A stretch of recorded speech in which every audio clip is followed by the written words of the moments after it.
Trump ಸರ್ಕಾರವು ಮುಂದಿಟ್ಟಿರುವ one big beautiful bill ಅಮೆರಿಕಾದಲ್ಲಿ ಭಾರೀ ಸದ್ದು ಮಾಡುತ್ತಿದೆ. ಈ ಮಸೂದೆಯು ಅಮೆರಿಕನ್ನರಿಗಷ್ಟೇ ಅಲ್ಲ, ಅಮೆರಿಕಾದಲ್ಲಿರುವ ವಲಸಿಗರು, ವಿದೇಶೀಯರು, ಉದ್ಯೋಗಿಗಳು ಹಾಗೂ ಇಡೀ ಜಗತ್ತಿನ ಮೇಲೆ ಪರಿಣಾಮ ಬೀರಲಿದೆ. ಈ ಬಿಲ್ನ ಎಫೆಕ್ಟ್ ಬಗ್ಗೆ ತೀರಾ ಸರಳವಾಗಿ ಹೇಳೋದಾದರೆ, ಅಮೆರಿಕಾದಲ್ಲಿರುವ ಅನಿವಾಸಿ ಭಾರತೀಯರು ಭಾರತದಲ್ಲಿರುವ ತಮ್ಮ ಕುಟುಂಬದವರಿಗೆ 1 ಲಕ್ಷ ರೂಪಾಯಿ ಕಳಿಸಿದರೆ ಅದಕ್ಕೆ ಸರಕಾರವು 1,000 ರೂಪಾಯಿ ತೆರಿಗೆ ವಿಧಿಸುತ್ತೆ. ಇದು ಒಂದು ಸಣ್ಣ ಪರಿಣಾಮ ಅಷ್ಟೇ. ಇದರಿಂದ ಏನೆಲ್ಲ ಬದಲಾಗಿದೆ ಅನ್ನೋದರ ಬಗ್ಗೆ ಇನ್ನಷ್ಟು ವಿವರ ಈ ವಿಡಿಯೋದಲ್ಲಿದೆ. ಭಾರತಕ್ಕೆ ಕಳಿಸೋ ಹಣಕ್ಕೆ tax. One big beautiful bill effect. Donald Trump ಅವರ ಒನ್ ಬಿಗ್ ಬ್ಯೂಟಿಫುಲ್ ಬಿಲ್ ಮಸೂದೆಯು ಅಮೆರಿಕಾದಲ್ಲೇ ಮಾತ್ರ ಅಲ್ಲ, ಭಾರತೀಯರ ಮೇಲೂ ನೇರ ಪ್ರಭಾವ ಬೀರಲಿದೆ. ವಿಶೇಷವಾಗಿ ಅಮೆರಿಕಾದಲ್ಲಿರುವ ಅನಿವಾಸಿ ಭಾರತೀಯರು ಮತ್ತು ಭಾರತಕ್ಕೆ ಹಣ ಕಳುಹಿಸುವವರ ಮೇಲೆ ಇದರ ಪ್ರಭಾವ ಇರುತ್ತೆ. ಅಮೆರಿಕಾದಿಂದ ಭಾರತಕ್ಕೆ ಕಳುಹಿಸುವ ಹಣದ ಮೇಲೆ ಅಥವಾ ಯಾವುದೇ ದೇಶದ ವ್ಯಕ್ತಿಯು ತನ್ನ ದೇಶಕ್ಕೆ ಅಮೆರಿಕಾದಿಂದ ಕಳುಹಿಸುವ ಹಣಕ್ಕೆ ವಿಧಿಸಲಾಗುವ ತೆರಿಗೆಯನ್ನು 5%ಗೆ ಹೆಚ್ಚಿಸುವ ಪ್ರಸ್ತಾಪವನ್ನು ನೀಡಲಾಗಿತ್ತು. ಆದರೆ ಅದಕ್ಕೆ ಭಾರೀ ವಿರೋಧ ವ್ಯಕ್ತವಾಗಿತ್ತು. ಈಗ ಮಸೂದೆಯು 1% ತೆರಿಗೆ ವಿಧಿಸುವ ಅಂಶವನ್ನು ಒಳಗೊಂಡಿದೆ.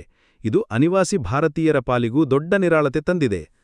ಹಾಗೆ ಈ 1% ತೆರಿಗೆಯು ಕೇವಲ ನಗದು, ಮನಿ ಆರ್ಡರ್ ಅಥವಾ ಕ್ಯಾಶಿಯರ್ ಚೆಕ್ಗಳ ಮೂಲಕ ಕಳುಹಿಸುವ ಹಣಕ್ಕೆ ಮಾತ್ರ ಅನ್ವಯಿಸುತ್ತದೆ. ಬ್ಯಾಂಕ್ ಖಾತೆ, ಕಾರ್ಡ್ ಮೂಲಕ ಮಾಡೋ ವರ್ಗಾವಣೆ ಹಾಗೂ ಆನ್ಲೈನ್ ವಹಿವಾಟುಗಳಿಗೆ ತೆರಿಗೆಯಿಂದ ವಿನಾಯಿತಿ ನೀಡಲಾಗಿದೆ. ಈಗಂತೂ ಬಹುತೇಕ ಡಿಜಿಟಲ್ ಪ್ಲಾಟ್ಫಾರ್ಮ್ಗಳ ಮೂಲಕ ಹಾಗೂ ಬ್ಯಾಂಕ್ ಖಾತೆಯಿಂದ ಖಾತೆಗೆ ನೇರವಾಗಿ ಹಣ ವರ್ಗಾವಣೆ ನಡೆಯೋದ್ರಿಂದ ಹೆಚ್ಚಿನವರಿಗೆ ಈ ಹೊಸ ರೆಮಿಟೆನ್ಸ್ ಟ್ಯಾಕ್ಸ್ ಅನ್ವಯ ಆಗೋದಿಲ್ಲ. ಅಮೆರಿಕಾದಿಂದ ಭಾರತಕ್ಕೆ ವರ್ಷಕ್ಕೆ ಸುಮಾರು $32 ಬಿಲಿಯನ್ ಹೆಚ್ಚು ಹಣ ರವಾನೆಯಾಗುತ್ತೆ. ಅಂದರೆ 2.74 ಕೋಟಿ ರೂಪಾಯಷ್ಟು ಹಣ ಹರಿದು ಬರುತ್ತಿದೆ. ತೆರಿಗೆ ಕಡಿಮೆಯಾದ್ದರಿಂದ ಭಾರತೀಯ ಕುಟುಂಬಗಳಿಗೆ ಶಿಕ್ಷಣ, ಆರೋಗ್ಯ ಮತ್ತು ಹೂಡಿಕೆಗೆ ಹೆಚ್ಚು ಹಣ ಸಿಗಲಿದೆ.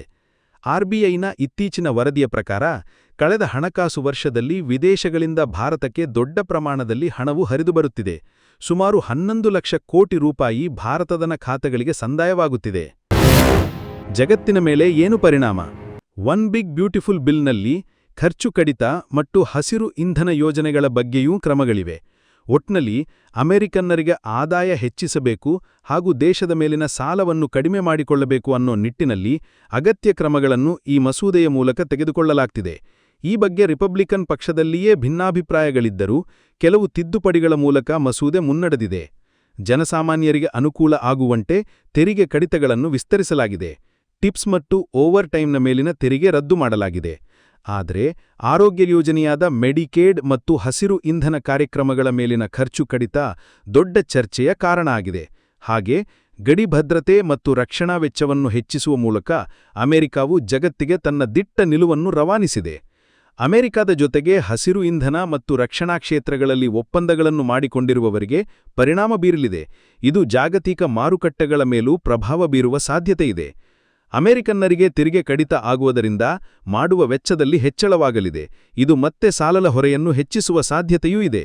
ಇದರ ಜೊತೆಗೆ ಜಾಗತಿಕವಾಗಿ ಹಲವು ಕಾರ್ಯಕ್ರಮಗಳಿಗೆ ಅಮೆರಿಕ ಕೊಡುತ್ತಿರುವ ಹಣಕಾಸು ನೆರವು ಕಡಿಮೆಗೊಳ್ಳಲಿದೆ.